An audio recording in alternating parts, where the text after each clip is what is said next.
提升。万星控魂秘法了。要金角巨兽可进。正常剑主巅峰精神念应该会快许多。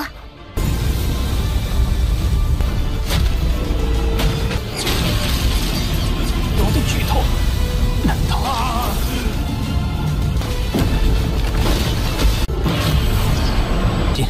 竟足足有10000个。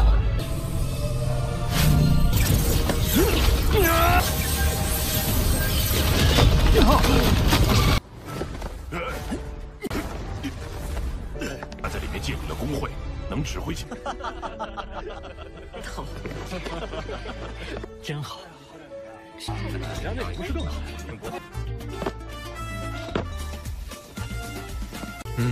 摸摸他的性。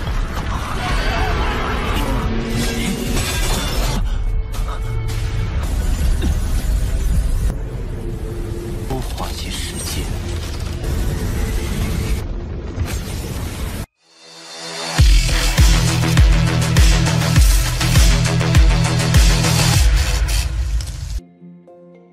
Halo semuanya, selamat datang di Ruang Sinema. Bagaimana kabar kalian semua? Semoga selalu sehat dan baik-baik saja.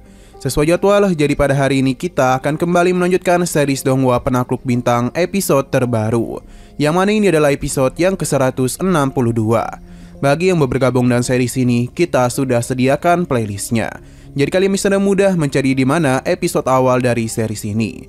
Tapi sebelum kita mulai episode terbarunya, kita akan melihat dulu apa saja yang telah terjadi pada episode sebelumnya, tepatnya pada episode 161.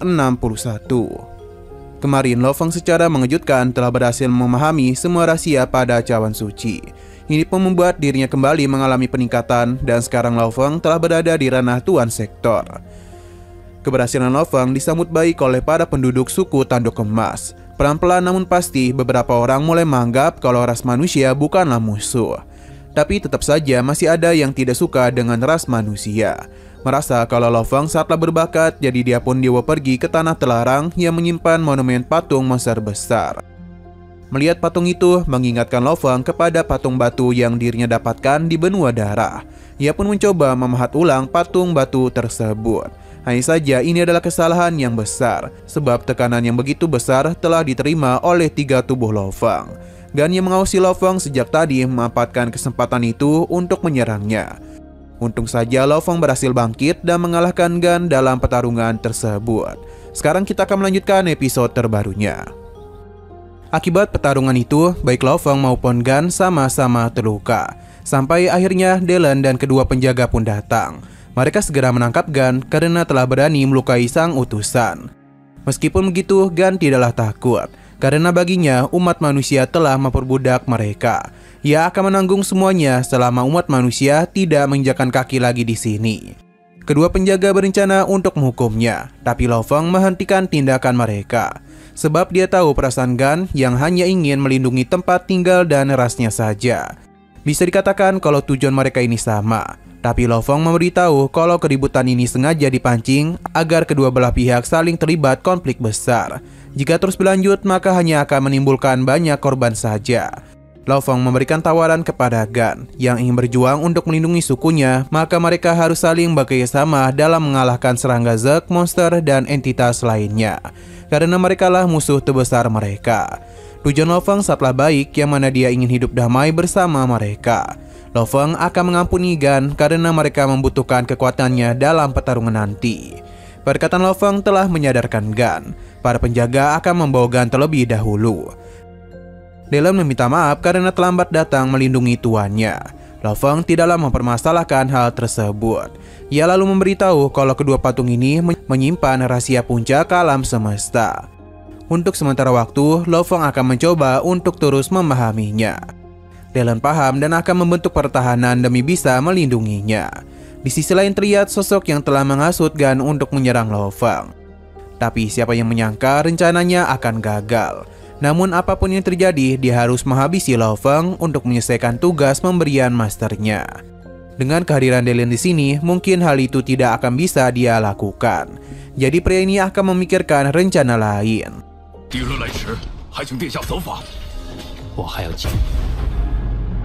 轻松完成主人的任务，族怨恨颇深的悲求。Kembali kepada Lo Feng yang sedang memahami patung monster kecil yang merupakan bentuk sebenarnya.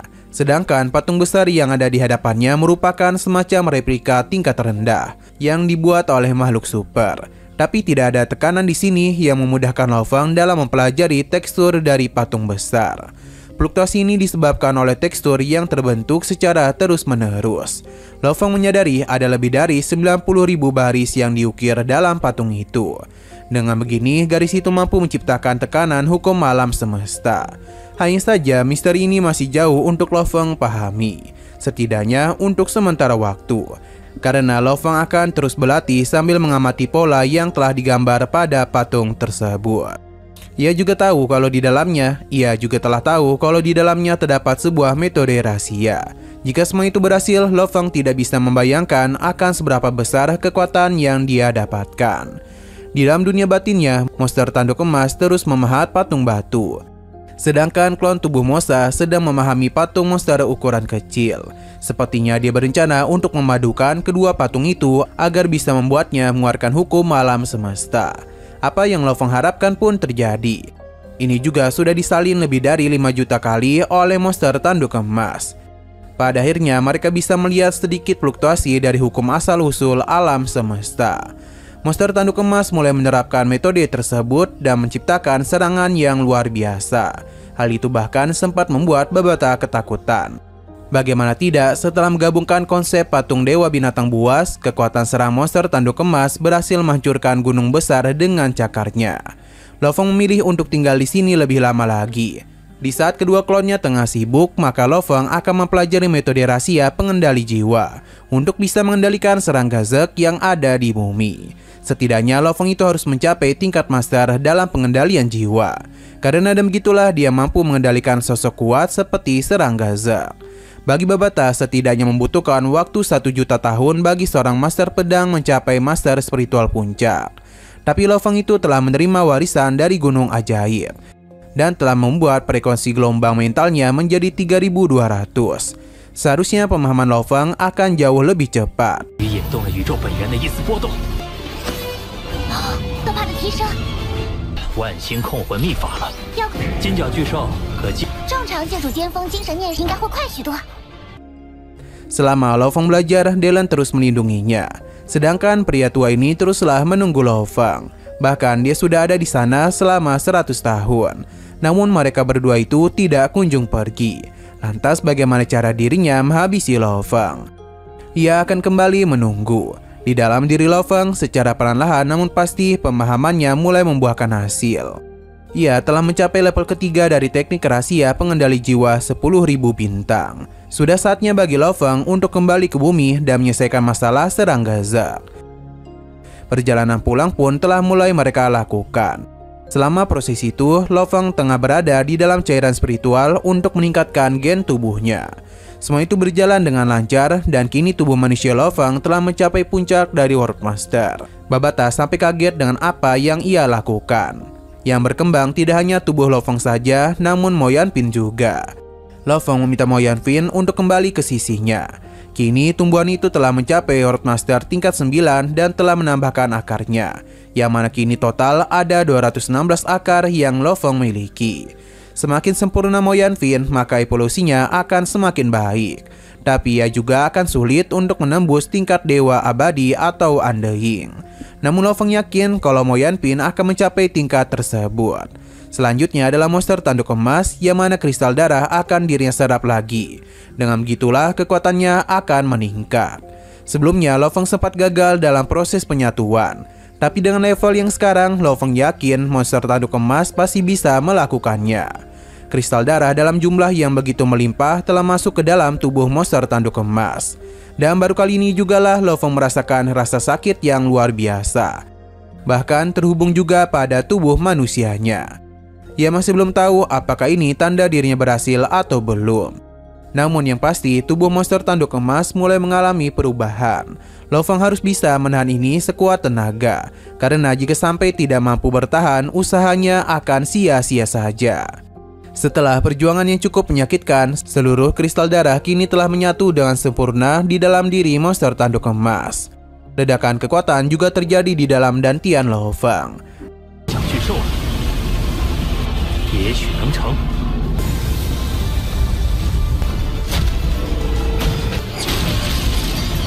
有的剧透，难道？ Ia menjadi senang karena usahanya selama ini tidaklah sia-sia. Ia bisa merasakan dengan jelas kalau tubuh monster tanduk emasnya telah mengalami peningkatan sebanyak 11 kali lipat.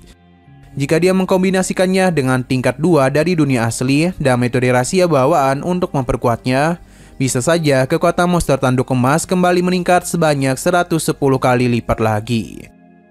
Nah, pada akhirnya perjalanan Lo Fang hampir selesai, karena mereka tidak lama lagi akan mencapai bumi. Dylan membangunkan tuannya. Ia terpukau dan keindahan yang ada di bumi. Lo Fang memberitahu kalau bumi hampir saja hancur.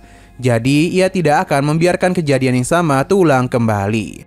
Nah, kita lalu dibawa ke sarang serangga Zap. Asap beracun yang dikeluarkan semakin luas saja. Shushin dan yang lainnya telah berada di sini, termasuk juga dengan Lo Fang, yang mana ia akan bersiap mengendalikan serangga Zap. Hanya saja Shushin mengkhawatirkan kondisi dari suaminya. Begitu pula dengan Lei Shan karena pergerakan dari induk serangga Zap telah meningkat. Lantas bagaimana cara Lo Fang menjinakkan makhluk tersebut? Lo Fang menenangkan mereka dan meminta Dylan untuk melindungi anggota keluarganya. Keselamatan mereka akan ada pada tangan Dylan.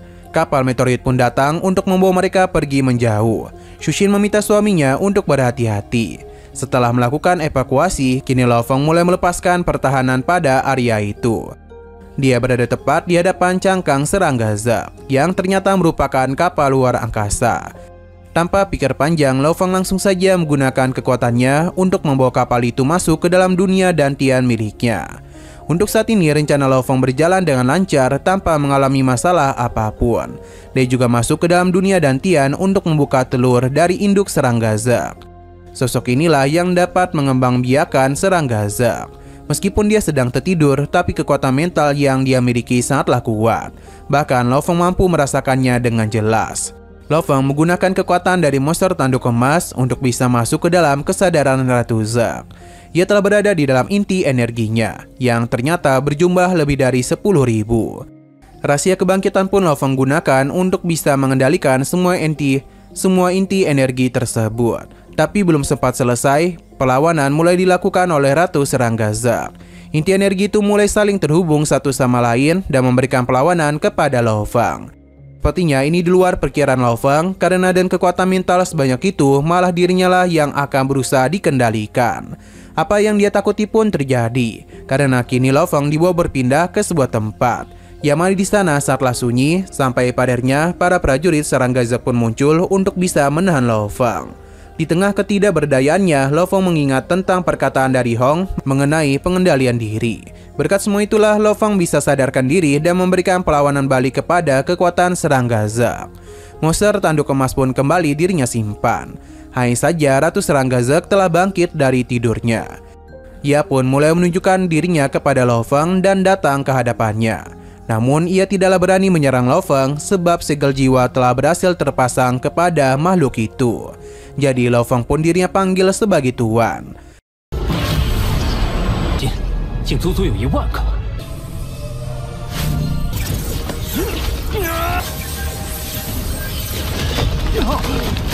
修炼心境不只能修正你的心理。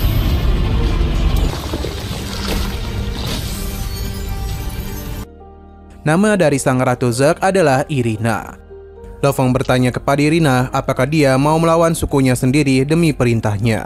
Sebagai bawahan dari Lo Fang, Irina akan melayani tuannya, jadi semua perintah yang dia berikan tentu akan dia jalankan.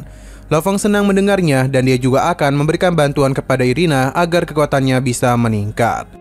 Sebenarnya kemampuan hukumnya telah mencapai ambang batas menjadi abadi. Jadi mungkin masih terlalu dini untuk meningkatkan kekuatannya. Irina akan membantu tuannya dengan mengembangbiakan prajurit Jerk. Mereka lah yang bertugas untuk membantunya bertarung. Sosok serangga Zap yang ada di belakang Lo Fang pun telah mengejutkannya. Kumbang tulang bagus dalam pertahanan. Ia sangatlah kuat dalam peran ofensif dalam pertarungan. Wind Shadow memiliki pergerakan yang sangat cepat dan serangannya juga kuat. Hanya saja tubuhnya tidak sekuat kumbang tulang. Selanjutnya adalah serangga Zek yang merupakan tipe petarung paling kuat. Tubuhnya juga kuat dan memiliki pergerakan yang baik. Ketiga serangga ini merupakan mesin petarung mutlak. Untuk meningkatkan kekuatan mereka ada 3 cara, yakni mengkonsumsi emas kosmik secara langsung. Kedua, puing-puing logam, darah monster ataupun bahan-bahan lainnya. Dan terakhir adalah mayat Zek yang bisa mereka daur ulang untuk mengisi kekuatan. Lo Fong bisa membeli mayat serangga Zek dengan harga yang murah, dan dia bisa mendapatkannya dengan banyak. Lo Fong berniat untuk meminta bantuan kepada orang-orang yang sedang nganggur. Selain itu, Lo Fong akan menggunakan para serangga Zek ini untuk melawan balik bangsa mereka sendiri. Rencananya, Lo Fong itu akan membentuk pasukan besar.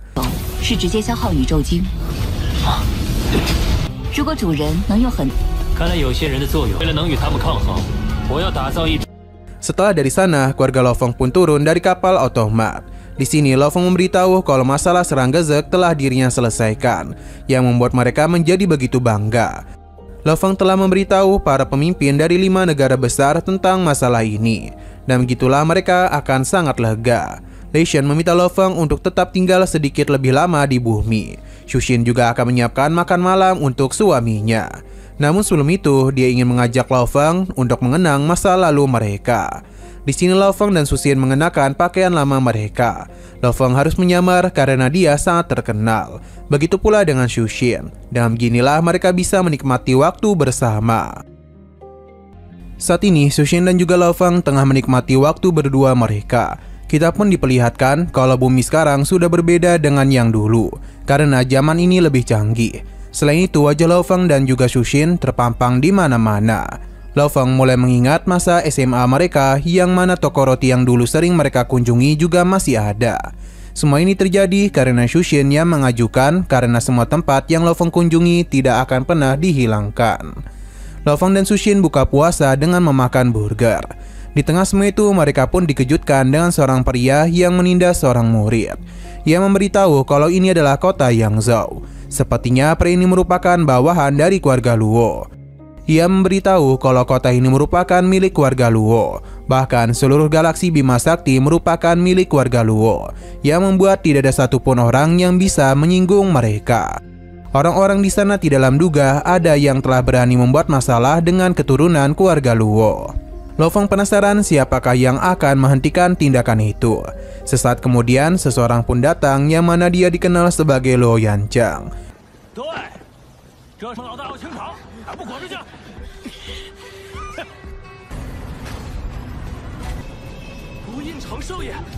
Karena Lo Fong jarang ada di bumi, jadi dia sama sekali tidak tahu kalau dia ini sudah memiliki banyak keturunan. Dan Luo Yancheng adalah cucu dari generasi ke-8-nya. Luo Yancheng cukup kesal dan apa yang telah pria ini lakukan, karena bagaimanapun ia sudah mempermalukan keluarga Luo-nya. Alhasil, Luo Yancheng pun memberikan bantuan kepada murid ini. Ia juga meminta maaf karena adiknya telah berbuat yang tidak-tidak kepada mereka. Jadi kedepannya dia ini akan terus mengawasi adiknya. Akan tetapi dia ini tidaklah semulia yang terlihat, karena Luo Yancheng hanya menjaga penampilannya di depan umum saja. Dia lalu memberikan perintah kepada pria ini untuk bertindak hati-hati di ranah publik. Mereka paham dan pergi dari sana, sedangkan Lo Fong sendiri bisa mendengar apa yang telah Luo Yancheng katakan. Ia langsung saja memberikan tekanan yang begitu mengancam, sampai-sampai membuat Luo Yancheng menunjukkan sikap aslinya. Lo Fong penasaran apa yang bisa keluarga Luo lakukan kepadanya. Luo Yancheng berjanji atas apa yang telah dia perbuat pada hari ini, maka akan dibalas beberapa kali lipat oleh keluarga Luo-nya. Hanya saja dia itu sudah salah berbicara, karena di hadapannya adalah kepala keluarga Luo sendiri. Seketika saja ini membuat semua orang di sana terkejut. Terlebih lagi, Xu Xin juga ada di sini. Lo Fong pun meminta cicitnya untuk pulang. Sedangkan orang-orang di sana seakan-akan melupakan apa yang telah terjadi.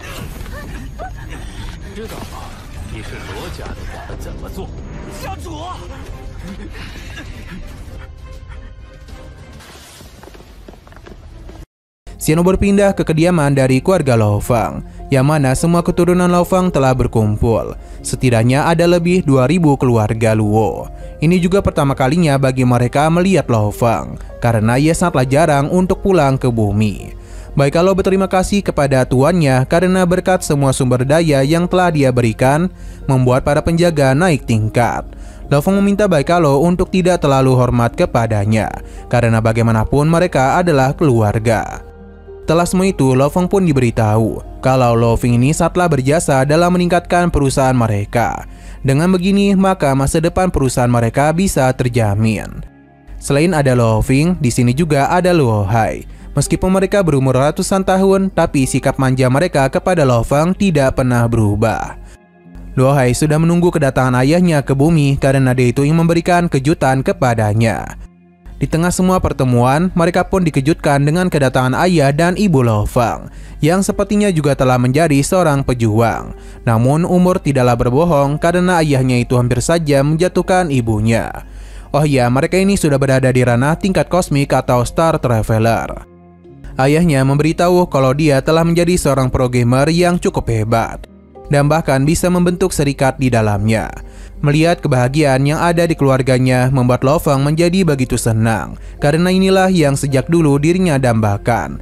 Tidak ada hal yang berbahaya lagi yang perlu dia khawatirkan.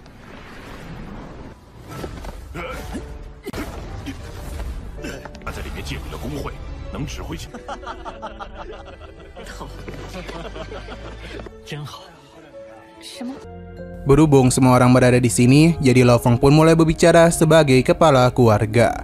Ia berterima kasih kepada semua orang yang telah saling bekerjasama dalam mengembangkan bumi. Tapi meskipun begitu, ada yang Lo Feng tidak sukai, karena beberapa orang telah menggunakan kekuatan dan sumber daya keluarga Luo secara semena-mena. Bahkan ia telah melakukan hal yang sangat memalukan. Sebagai kepala keluarga, Lo Feng tidaklah menyukai hal tersebut. Jadi dia akan memberikan hukuman kepada Luo Yangchen. Ia akan menjadikannya sebagai contoh agar semua keluarga Luo tidak bertindak sembarangan, seperti apa yang telah dia lakukan. Untuk malam ini, Luo Yangchen diminta untuk menikmati pesta, karena hukuman akan mereka bicarakan. Setelah mengatakan itu, Lo Feng pun memulai pesta dengan minum-minum bersama para tamu. Tidak lupa, Lo Feng juga menemani Xu Xin. Ia memberitahu kalau Luo Yangchen kemungkinan akan dipindahkan ke planet mineral untuk mengabdi di sana selama 3 hingga 10 tahun. Lo Feng tidaklah mempermasalahkan hal itu. Xu Xin berencana untuk menunjukkan sesuatu kepada Lo Feng setelah pesta ini selesai.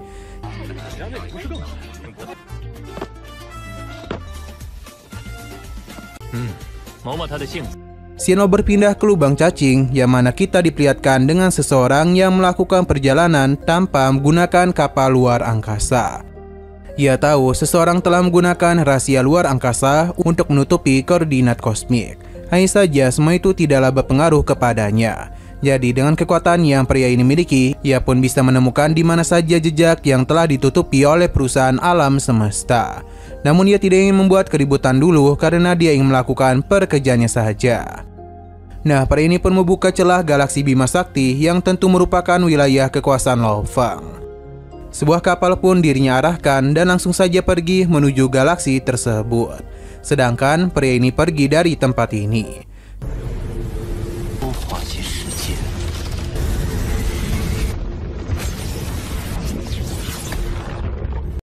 Kembali kepada Lo Feng, yang mana Xu Xin memperlihatkan sesuatu kepadanya. Ini merupakan bongkahan batu yang cukup asing bagi Lo Feng. Xu Xin menemukannya ketika melakukan proyek perbaikan bumi. Xu Xin telah melakukan berbagai uji coba, namun bongkahan batu ini tidaklah bisa mereka apa-apakan. Bisa dikatakan ini adalah logam kelas F. Ini jauh lebih tua dibandingkan dengan runtuhan lainnya. Mungkin benda ini sudah ada sejak 600 juta tahun. Tapi meskipun begitu, tidak ada tanda-tanda pembusukan. Tidak hanya Lo Feng yang kebingungan, bahkan sampai Babata, karena benda itu tidaklah bisa ia tembus. Semua data yang dimiliki oleh perusahaan alam semesta maupun ingatan dari monster tanduk emas tidaklah memiliki informasi tentang batu ini. Jadi intinya Lo Feng tidaklah tahu benda apakah ini.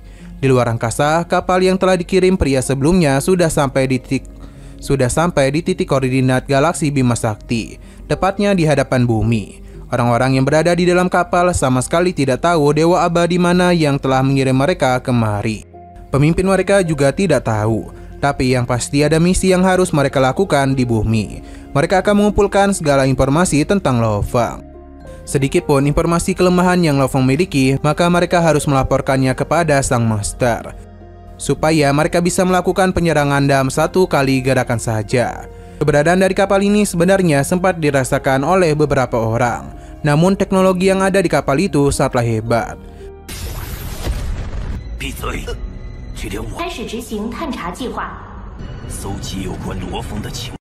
Kembali kepada Lo Feng, yang mana dia masih memikirkan tentang batu tadi. Ia pun mencoba menggunakan kekuatan mentalnya, tapi dia sama sekali tidak mampu menyentuhnya. Lo Feng bahkan mencoba mengendalikannya dari dalam, tapi ya ada semacam penghalang yang telah menghambat kekuatannya. Lo Feng pun terus mencoba untuk melihat apa yang ada di bawah sana. Pagoda Void pun dikeluarkan untuk masuk lebih dalam lagi. Dengan kekuatan yang Pagoda Void miliki, tidak ada satupun hambatan yang bisa menahannya. Pada akhirnya Lo Feng pun bisa masuk ke dalam batu itu dan langsung saja disambut dengan kenangan di masa lalunya. Ini tidak hanya terjadi sekali, namun beberapa ilusi terus menghantui pikiran Lo Feng. Sepertinya itu bukanlah ilusi sembarangan karena mampu menyakiti psikis Lo Feng. Ia bahkan tidak tahu apakah saat ini dirinya masih berada di dalam ilusi atau tidak. Untung saja sebelum Lo Feng tenggelam lebih jauh, kekuatan dari monster tanduk emas telah menyadarkannya dan menciptakan berbagai penghalang dalam pikiran Lo Feng.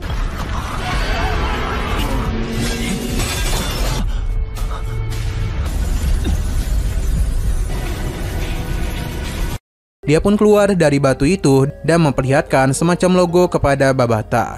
Apakah dia itu mengenalinya?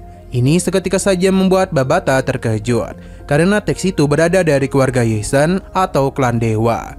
Suku Yisen adalah ras yang kuat dan misterius. Mereka sangatlah jarang membuat kontak. Bisa dikatakan mereka langka, namun merupakan individu yang kuat.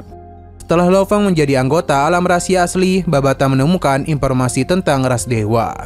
Sesaat kemudian Lo Feng mendapatkan pesan yang memberitahunya kalau semua mayat Zek yang diminta oleh Lo Feng berada di area pembuangan sampah. Di sana ada beberapa orang yang bertugas mengumpulkan dan menjual barang-barang itu. Lo Feng bisa menghubungi seseorang yang bertanggung jawab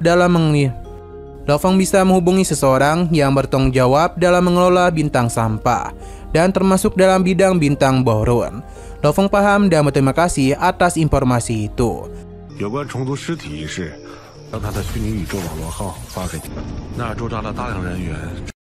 Untuk masalah suku Yisan, akan Lo Feng lupakan dulu karena dia harus mengumpulkan mayat serangga Zek, supaya Irina bisa melatih para prajurit Zergnya. Di dalam alam semesta maya, kita pun diperlihatkan kepada sosok pemimpin yang akan menemui Lo Feng. Ia kemungkinan adalah penguasa dari planet sampah itu. Alasannya menemui Lo Feng secara langsung karena menghormati Truyan dan juga Dylan, yang merupakan sosok kuat. Jadi ia tidaklah mungkin bisa bertindak sembarangan kepadanya. Nah, sayang sekali lagi seru-serunya, episodenya pun harus bersambung dulu. Namun sebelum kita akhiri, seperti biasa kita akan melihat preview bagian selanjutnya. Konflik baru akan Lo Feng hadapi, dan mungkin ini bisa dikatakan akan jauh lebih berbahaya untuknya.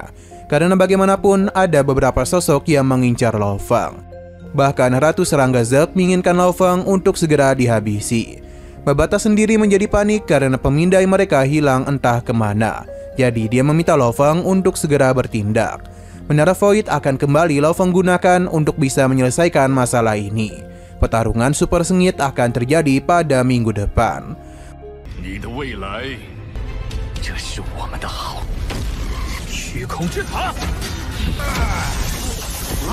Oke, sekian dulu pada video kali ini. Untuk video selanjutnya akan segera hadir. Jadi bagi kalian yang ingin mengikuti seri ini, langsung saja klik subscribe dan aktifkan loncengnya. Terima kasih yang sudah menonton video sampai habis. Jika kalian suka pada video ini, klik like dan share ke teman-teman kalian tentang channel ini. Dan ditunggu aja kelanjutannya. Oke, sampai jumpa di video selanjutnya.